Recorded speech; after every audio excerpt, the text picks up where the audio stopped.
नमस्कार विद्यार्थी मित्रांनो, मी नलिनी शेगावकर. आज आपण इयत्ता 9वीच्या पाठ्यपुस्तकातील प्रकरण 1 इतिहासाची साधने या पाठाचा अभ्यास करणार आहोत. आतापर्यंत आपण प्राचीन, मध्ययुगीन आणि आधुनिक या तीनही साधनांचा अभ्यास केलेला आहे. यावर्षी आपल्याला स्वातंत्र्योत्तर काळातील भारताचा इतिहास अभ्यासायचा आहे. आधुनिक काळातील इतिहासाची साधने ही प्राचीन आणि मध्ययुगीन या दोनही कालखंडापेक्षा वेगळी आहेत. इतिहासाची साधने कोणकोणती आहेत हे आपल्याला माहिती आहे, कारण आपण ते अभ्यासलेली आहेत. याच्यामध्ये लिखित साधने, भौतिक साधने आणि मौखिक साधने या तीनही साधनांचा अभ्यास आपण केलेला आहे. कारण प्राचीन आणि मध्ययुगीन भारताच्या इतिहासाची ही तीनही साधने आहेत. आधुनिक काळाच्या इतिहास लेखनाच्या साधनामध्ये एका नवीन साधनाचा समावेश झालेला आहे, ते म्हणजे दृक्य श्राव्य साधने. आधुनिक काळामध्ये आपल्याला प्रादेशिक, राज्यस्तरीय, राष्ट्रीय, आंतरराष्ट्रीय पातळीवरील साधनांची दखल घ्यावी लागते आणि या साधनांच्या मदतीने आपणास इतिहास लेखन करता येते. आता लिखित साधनांमध्ये कोणकोणत्या साधनांचा समावेश होतो? वृत्तपत्रे आहे, नियतकालिके, रोजनिशी, ग्रंथ, पत्रव्यवहार, अभिलेखागार मधील कागदपत्रे, सरकारी गॅझेट, टपाल तिकिटे आणि कोश वाङ्मय या सगळ्यांचा समावेश लिखित साधनांमध्ये होतो. माहित आहे का तुम्हाला? येथे महत्वपूर्ण प्रश्न हा विचारला जातो परीक्षेमध्ये. अभिलेखागार म्हणजे काय?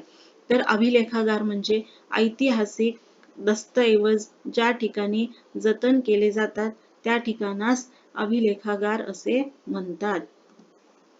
भारताचे राष्ट्रीय अभिलेखागार कोठे आहे?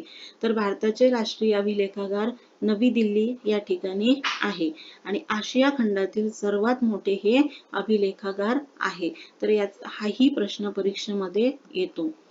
आता आधुनिक काळामधील इतिहासाची लिखित साधने आपल्याला अभ्यासायची आहेत. याच्यामध्ये वृत्तपत्रे, प्रेस ट्रस्ट ऑफ इंडिया म्हणजेच PTI आणि टपाल तिकिटे यांचा समावेश होतो. वृत्तपत्रे हा एक महत्वाचा इथे प्रश्न तुम्हाला किंवा याच्यामध्ये एका वाक्यात उत्तरे द्या वगैरे अशा स्वरूपाचा प्रश्न येथे येऊ शकतो की आधुनिक काळातील वृत्तपत्रे ही काय आहेत? लोकशाहीचा चौथा स्तंभ आहेत. 1961 ते 2000 या कालखंडाचा विचार केल्यास वृत्तपत्रांना पर्याय नाही असे दिसते. म्हणजेच वृत्तपत्रांमधून आपल्याला आंतरराष्ट्रीय, राष्ट्रीय पातळीवरील घडामोडी, राजकारण, कला, क्रीडा, साहित्य, समाजकारण याविषयीची माहिती मिळते. छापील माध्यमात चळवळीची मुखपत्रे सुद्धा महत्वाची असतात आणि साप्ताहिके, मासिके, वार्षिके, दैनिके म्हणून वृत्तपत्रे ही महत्वपूर्ण असतात. त्याच्यानंतर दुसरं लिखित साधन आहे ते म्हणजे press trust of India PTI. वृत्तपत्रांना माहिती पुरवणारा महत्वपूर्ण घटक म्हणजेच press trust of India. Press trust of इंडियाने वृत्तपत्रांना छायाचित्र, आर्थिक, वैज्ञानिक विषयांवरील लेख पुरवलेले आहेत. आता PTI ने ऑनलाईन सेवा सुद्धा सुरू केलेली आहे. वृत्तपत्रे, छायाचित्रे त्या संदर्भात ऑनलाईन सेवा त्यांनी सुरू केलेली आहे. 1990च्या दशकामध्ये PTI ने टेलिप्रिंटर्स ऐवजी उपग्रह प्रसारण तंत्राद्वारे देशभर बातम्या पाठवायला सुद्धा सुरुवात केलेली आहे. टपाल तिकिटे. टपाल तिकिटांविषयी सांगायचं झालं तर टपाल तिकिटे स्वतः काही बोलत नाहीत, पण इतिहासकार मात्र त्यांना बोलते करतो. भारत स्वतंत्र झाल्यापासून आतापर्यंत टपाल तिकिटांमध्ये बदल घडून आलेले आहेत. त्याच्यामध्ये तिकिटांचे आकार आहे, त्याच्यामध्ये असलेली विविधता आहे, त्या विषयांमध्ये असलेलं नाविन्य आहे, रंगसंगती आहे. यामुळे टपाल तिकिटे आपणास बदलत्या काळाविषयी माहिती देत असतात. म्हणजे त्या तिकिटांमध्ये जो बदल होतो त्या बदलांवरून आपल्याला त्या काळाविषयीची माहिती मिळते. त्याचबरोबर टपाल खाते राजकीय नेत्यांवर, फुलांवर, प्राणी पक्ष्यांवर, एखाद्या घटनेवर, एखाद्या घटनेचं रौप्य, सुवर्ण, अमृत महोत्सव, शतक, द्विशतक, त्रिशतक याविषयी माहिती काढत असते किंवा त्या घटनेच्या निमित्ताने टपाल तिकिटे ही काढली जातात. टपाल तिकिटे ही इतिहासाचा मौल्यवान ठेवा सुद्धा मानला जातो. आता जाल कपूर यांच्याविषयी माहिती आपल्याला आहे का? जाल कूपर जे आहे ते टपाल तिकिटाचे संस्थापक होते. तर जाल कूपर यांनी टपाल तिकीट या विषयाचा जागतिक पातळीवर त्यांनी अभ्यास केलेला आहे. जागतिक पातळीवरचे ते अभ्यासक होते. त्यांनी इंडिया स्टॅम्प जनरलचे संपादन सुद्धा केलेले आहे. भारतातील पहिल्या तिकीट संग्राहक ब्युरोचे ते संस्थापक होते. 1977 मध्ये त्यांनी जाल कपूर हे तिकीट प्रसिद्ध केलेलं आहे. महत्वाचं आहे. या संदर्भात माहिती तुम्हाला विचारली जाते. टपाल तिकिटे सुद्धा महत्वाची आहेत. त्याच्यावर आधारितही प्रश्न या ठिकाणी तुम्हाला विचारला जातो. आता भौतिक साधने. भौतिक साधनांमध्ये कोणकोणत्या साधनांचा समावेश होतो हेही आपल्याला माहिती आहे. त्याच्यामध्ये नाणी, प्रार्थनास्थळे, दैनंदिन वापरातील वस्तू, राजमुद्रा, अलंकार, वस्तू संग्रहालय, पेहराव आणि आधुनिक स्थापत्य या सर्वांचा समावेश भौतिक साधनांमध्ये होतो. त्यामध्ये महत्त्वपूर्ण भौतिक साधन म्हणजे नाणी. नाण्यांच्या माध्यमातून आपल्याला कोणकोणत्या गोष्टींविषयी माहिती मिळते? तर नाण्यांच्या माध्यमातून आपल्याला बदलत गेलेल्या नोटांच्या छपाईंमधून आपल्याला इतिहास समजतो. म्हणजे जसजशा नोटा, पूर्वीची नाणी कशी होती, आधुनिक काळातील नाणी कशी आहेत, या संदर्भातील जसं जसं नोटांच्या छपाईमधून जो बदल होत जातो त्यावरून आपल्याला त्या त्या काळासंबंधी इतिहास समजतो. आपल्याकडं नोटा छापण्याचं जे काम आहे ते रिझर्व्ह बँक ऑफ इंडिया करते. हे एक महत्वाचा प्रश्न आहे तुम्हाला, की नोटा छापण्याचे काम म्हणजे जनरल नॉलेज साठी पण आणि तुम्हाला अभ्यासासाठी परीक्षेमध्ये विचारला जाणारा प्रश्न, की नोटा छापण्याचे काम कोण करते? तर नोटा छापण्याचे काम रिझर्व्ह बँक ऑफ इंडिया करते. आणि मग तिचे मुख्यालय कोठे आहे? तर तिचे मुख्यालय मुंबई या ठिकाणी आहे. 1950 पासून आजपर्यंत नाणी, त्याच्यामध्ये वापरले गेलेले धातू, त्यांचे आकार यावरून आपल्याला समकालीन भारतातील महत्त्वाचे प्रश्न पडतात. समकालीन म्हणजे त्या काळातील माहिती आपल्याला समजते, की त्या काळामधील नाणी आणि त्यांच्यासाठी वापरलेले धातू, त्यांचे आकार यावरून आपल्याला त्या काळातील नाण्यांविषयीची आणि आत्ताच्या नाण्यांविषयीची माहिती मिळते. काही नाण्यांवर एक विशिष्ट संदेशही दिलेला असतो. तर लोकसंख्या नियंत्रणात ठेवण्याचा संदेश देणारी नाणी ही आहेत. शेतीचं महत्त्व, शेतकऱ्यांविषयी माहिती सांगणारी नाणी सुद्धा आहेत. म्हणजे धान्याचे फोटो वगैरे त्याच्यावर असतात. त्यानंतर संग्रहालय.